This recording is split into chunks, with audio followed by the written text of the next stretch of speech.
So ఇవన్నీ ఎప్పుడు వస్తాయి అంటే ఏది నాటి శని నడిచినప్పుడు, అష్టమ శని నడిచినప్పుడు, అర్ధాష్టమ శని నడిచినప్పుడు, వ్యయ గురువు ఉన్నప్పుడు, అలాగే రాహు దశ కేతు దశ నడిచినప్పుడు, అలాగే కుజ దశ నడిచినప్పుడు. అంటే ఈ దశా చిత్రాలు ఎప్పుడైతే మీ జాతకంలో వస్తాయో, ఉదాహరణ ఏది నాటి శని ఇప్పుడు ప్రస్తుతము కుంభం మీనం మేషరాశికి నడుస్తోంది, అష్టమ శని సింహరాశికి నడుస్తోంది, అర్ధాష్టమ శని మనకి ఎవరికి నడుస్తుంది? అర్ధాష్టమ శని ధనుస్సు మకరం వృచ్చికం ధనుస్సు మకరం కుంభం అంటే ఇప్పుడు ప్రజెంట్ ధనుస్సు రాశికి నడుస్తుంది. సో ధనుస్సు రాశి. అలాగే వ్యయ గురువు అంటే ప్రజెంట్ ఇప్పుడు ఎవరికి కర్కాటక రాశికి ఉన్నాడు, రేపు వచ్చే నెల అక్టోబర్ 17వ తేదీ సింహరాశిలోకి వెళ్తున్నాడు, సింహరాశికి వ్యయ గురువు అవుతున్నాడు. సో రాహు దశ ఎవరికి నడుస్తుంది, కేతు దశ ఎవరికి నడుస్తుంది, కుజ దశ ఎవరికి నడుస్తుంది. సో ఈ దశా చిత్రాలు వచ్చినప్పుడు వీళ్ళు కొంతమంది పదవిని కోల్పోవడం, కొంతమంది ప్రాణగండాలు ఎదుర్కోవడం అంటే ఆరోగ్యపరమైన ఇబ్బందులు ఎదుర్కోవడం, కొంతమంది న్యాయపరమైన చిక్కులు ఎదుర్కొని జైలుకు పోవడం, కొంతమంది income tax, GST, sales tax, commercial tax లేదా ఈడీ, సిబిఐ లాంటి కేసులు ఎదుర్కోవడం, లేదా కొంతమంది మంచి పొజిషన్ లో ఉన్నటువంటి అంటే ఉదాహరణకు పోలీసులు తీసుకుంటే లా అండ్ ఆర్డర్ లో ఉన్న పోలీసులు లూప్ లైన్ లోకి వెళ్ళడం, లైక్ ట్రాఫిక్ లేకపోతే ఇంకెక్కడో పని లేనటువంటి ప్రదేశానికి అంటే పరపతి లేనటువంటి ప్రదేశానికి ట్రాన్స్ఫర్ అవ్వడము, అలాగే ఐఏఎస్ లు బ్యూరోక్రాట్లు పెద్ద లెవెల్లో ఉండే ఐఏఎస్ లు ప్రిన్సిపల్ సెక్రటరీస్ నామమాత్రమైనటువంటి పోస్టులకు వెళ్లడము. సో ఇవన్నీ కూడా ఎదుర్కొనేటువంటి అవకాశాలు ఉంటాయి. కాబట్టి ఎప్పుడే గాని మన పరిస్థితి బాగుంది కదా అని మనం ఎప్పుడు కళ్ళు నెత్తికెక్కినట్టుగా బిహేవ్ చేయవద్దు. సో సాధ్యమైనంత వరకు చాలా జాగ్రత్తగా ఉండాలి. ప్రజెంట్ భారతదేశ కాలమాన పరిస్థితులను బట్టి బట్టగాల్చి మీదేయడం అనేటువంటిది చాలా ట్రెండింగ్ లో ఉంది. సో నేను నీ మీద బురద చల్లుతాను, నువ్వేమన్నా చేసుకో, నాకు సంబంధం లేదు. సో నేను తిట్టొచ్చు కానీ నువ్వు నా జోలికి రావద్దు, నేను నిన్ను విమర్శించవచ్చు, నువ్వు నా జోలికి రావద్దు. సో ఇలాంటి వ్యవహారం నడుస్తున్నటువంటి భారతదేశ ట్రెండ్. అలాగే నరఘోష చాలా తీవ్రంగా ఉంది. ఒక కారులో మీరు ఎక్కిపోతున్నా, మీ ఫ్యామిలీ వెళ్తున్నా చూసి తట్టుకునేటువంటి జనాలు లేరు. అది స్నేహితులైనా బంధువులైనా మన వాళ్ళు ఎవరైనా సరే. ఒక ఉద్యోగం మంచిది వచ్చినా, ఒక కారు కొనుక్కున్నా, ఒక పెళ్లి చేసుకున్నా, ఒక ఇల్లు కట్టుకున్నా, సో ఏది చేసుకున్నా నరఘోష, నరదృష్టి అనేది చాలా తీవ్రంగా ఉంది. అది తిరుమల వెంకటేశ్వర స్వామి వారికే తప్పడం లేదు నరదృష్టి. సో మనం ఎంత వాళ్ళము. సో నరదృష్టి అనేటువంటిది రెగ్యులర్ గా ఉంటుంది. సో మరి వీటికి ఏం చేసుకోవాలి అంటే, భగవంతుడు కమాండ్ చేసే జాతకం 88% అయితే మన చేతిలో 12% అనేటువంటిది తగ్గి ఉండడం. సో మనం ఎప్పుడైతే మనకు ఎదురుగాలి వీస్తుంది అని అనుకుంటామో అప్పుడు తగ్గి ఉండడము. అలాగే ఈ రోజు మనము పొజిషన్ లో ఉన్నాం కదా, ఈ రోజు మనం ప్రభుత్వంలో ఉన్నాం కదా, లేదా ఈ రోజు మనం డ్యూటీలో ఉన్నాం కదా, ఈ రోజు మన దగ్గర డబ్బులు ఉన్నాయి కదా. సో ఇలాంటి ఆలోచనలు చేయకండి. దీన్ని జాతక విశ్లేషణ, దేశ కాలమాన పరిస్థితుల విశ్లేషణ రెండింటినీ కలిపి నేను చెప్తా ఉన్నాను. ఎందుకంటే నా దగ్గరికి చాలా మంది వస్తుంటారు. మొన్నటి వరకు 6 నెలల వరకు మేము 100 కోట్ల బిజినెస్ చేసాం స్వామి, సడన్ గా ఇప్పుడు బిలో 10% పడిపోయింది అంటే ఒక 10 కోట్ల బిజినెస్ వచ్చింది. సో దీన్ని బేస్ చేసుకున్న వాళ్ళు ఎన్నో కమిట్మెంట్స్ ఉంటాయి. ఇప్పుడు ఉదాహరణ మైనింగ్ చేసే వాళ్ళ గురించి మాట్లాడుకుందాం. మైనింగ్ చేసే వాళ్ళు ఏం చేస్తారు, సడన్ గా కొన్ని 100 కోట్ల రూపాయల మైనింగ్ చేసేటప్పటికి ఇక్కడ ప్రొక్లైనర్, జేసీబీలు, ఇతరత్ర ఇనుము రకమైనటువంటి ఐటమ్స్ అన్ని కొనేస్తారు. కొనేసి ఒక 50 కోట్ల 100 కోట్ల ఇన్వెస్ట్మెంట్ పెట్టేస్తారు. తీరా చూస్తే ఆ మైనింగ్ అనేది సడన్ గా కొత్త గవర్నమెంట్ వచ్చి లేదా ఎవరికైనా పడకపోవడం వల్ల ఆ ప్రాజెక్ట్ ఆగిపోతుంది.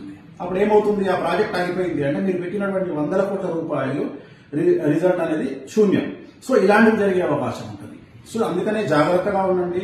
ప్రస్తుతం దేశ కాలమాన పరిస్థితులు చాలా బాగా లేవు. అన్నిటికంటే ముఖ్యమైన విషయాన్ని చెప్పదలుచుకున్నా, ఎప్పుడైతే మీరు సెలబ్రిటీయో, డబ్బు సంపాదించడమో, మీకు పేరు ప్రఖ్యాతులు వచ్చినాయో ఖచ్చితంగా మీరు సమాజంలో సమస్యలను ఎదుర్కోబోతున్నారు అని మానసికంగా ఫిక్స్ అవ్వండి.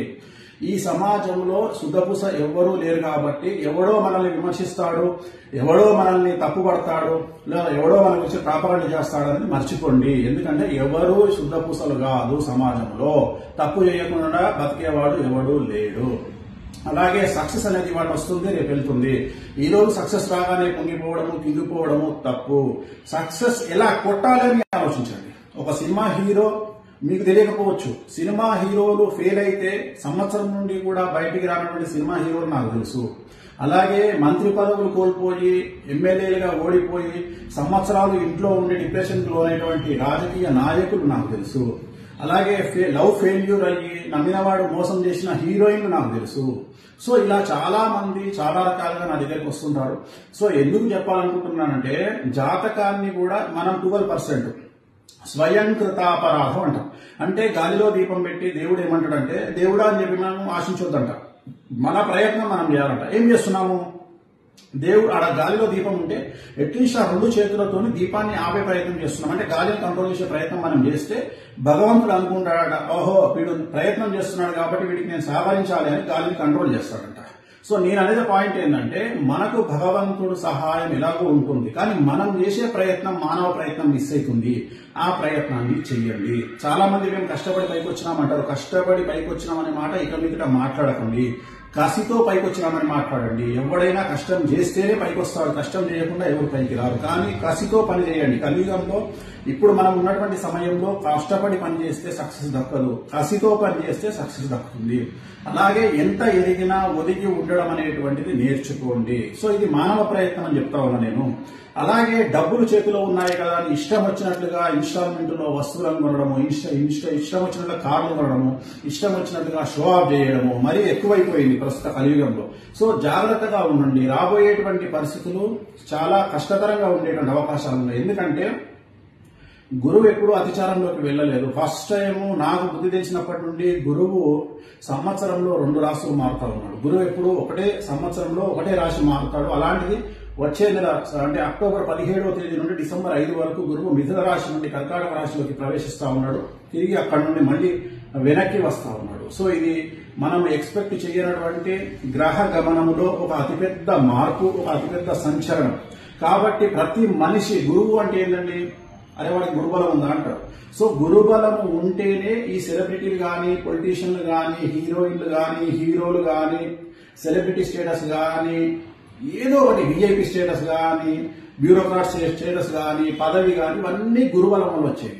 సో ఇప్పుడు రాబోయేటువంటి 48 రోజుల పాటు గురువు తాను సడన్ గా ఒక రాశిలోకి నుండి ఇంకో రాశిలోకి వెళ్లి మళ్ళీ వెనక్కి వస్తా ఉన్నాడు. అంటే ఉదాహరణ మనం విమానం నడిపేటప్పుడు, కారు నడిపేటప్పుడు, పడవ నడిపేటప్పుడు, ఏదైనా ప్రయాణం చేసేటప్పుడు సడన్ గా ముందుకెళ్తున్నటువంటి బండిని సడన్ గా బ్యాక్ గేర్ వేస్తే, వెనకకి గేర్ మారిస్తే ఒక్కసారి ఏమైపోతుంది, క్రాష్ అయిపోతుంది.